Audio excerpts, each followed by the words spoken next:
keyboard master. Play along. Her Excellency Ambassador Lady Chinyere Udoma, my own sister-in-law. Udoma, you are most welcome. A nigga John join the building.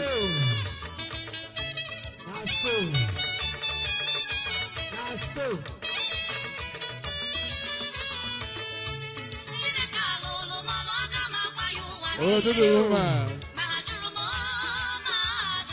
Udoma, you are most welcome. Why are you crying? Why are you crying?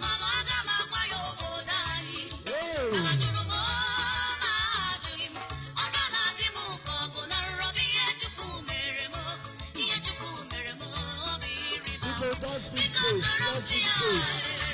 Just be safe. Just be safe.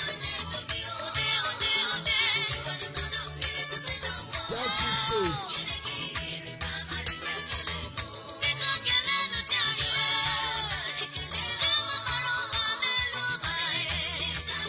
Yes, sir. Yes, sir. You are welcome to the Chinyere Udoma.